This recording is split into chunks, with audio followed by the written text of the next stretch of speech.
स्वतःच्या ताकदीचा वापर करणं, मंत्रिपदाचा वापर करणं हे सभापती महोदय कुठल्याही नियमात बसत नाही। आपण का नियमाचं उल्लंघन केलं? का 5000 माणसं सभापती महोदय त्या जिल्हा परिषदेमध्ये घुसली? आणि आपण ही परिस्थिती समजून न घेता, वस्तुस्थितीचा अहवाल न मागवता, फक्त इथं चर्चा झाली म्हणून एखाद्या IPS अधिकाऱ्याला सस्पेंड करणं हे नियमांना धरून सभापती महोदय नाही। जिल्हा परिषदेमध्ये निवडणूक चालू असताना कायद्याचं उल्लंघन केलं कुणी? निवडणूक चालू असताना 100 मीटरच्या आत जायला नाही पाहिजे, 5 मीटरवर सभागृहाच्या जातात कसं?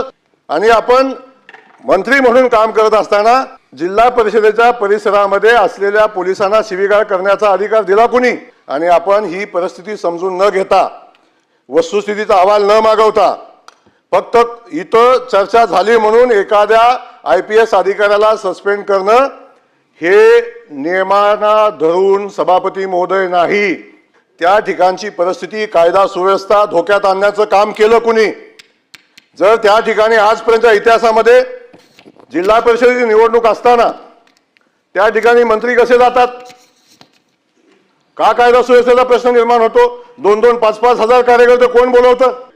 11 वाजता जिल्हा परिषदेची निवडणूक असताना जिल्हा परिषदेच्या CO ला 11 वाजता मीटिंग घ्यायला कोणी भाग पाडलं? याची चौकशी झाली पाहिजे। ज्या सभागृहापासून हाकेट म्हणजे अगदी 10 फूट 15 फुटाच्या अंतरावर 20 फुटाच्या अंतरावर बैठक कशी होते? या सगळ्या गोष्टी सभापती महोदया माहिती घेतल्याशिवाय कुणी दाखल केला, गुन्हा कुणी दाखल केला याची माहिती न घेता कधीतरी भारतीय जनता पक्षावर आरोप करायचा, बाकीच्या सिस्टमवर आरोप करायचा, हे अध्यक्ष महोदय उचित नाही।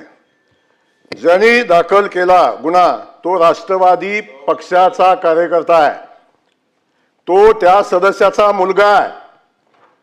आणि असं असताना भारतीय जनता पक्षाला दोष द्यायचं काय कारण आहे? कशासाठी भारतीय जनता पक्षावर ब्लेम करता? ही सगळी परिस्थिती सभापती महोदय जोपर्यंत सभागृहाच्या समोर येत नाही, त्याची चौकशी होत नाही, तोपर्यंत अशा पद्धतीची कारवाई करणं उचित नाही। या सगळ्या परिस्थितीमध्ये अशा पद्धतीची भूमिका घेणं योग्य नाही। आणि सभापती महोदय एक आहे, सभापती महोदय या SP-चं जे आपण निलंबन केलंय त्याला तातडीनं स्थगिती देण्याची आवश्यकता आहे। निवडणुकीची प्रक्रिया आहे, निवडणूक बघेल सभापती महोदय।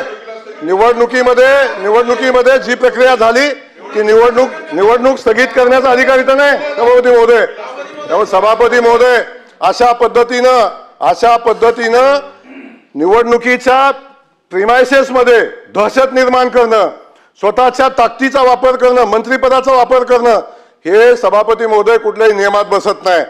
आपण का नियमाचं उल्लंघन केलं? का 5000 माणसं सभापती महोदय त्या जिल्हा परिषदेमध्ये घुसली?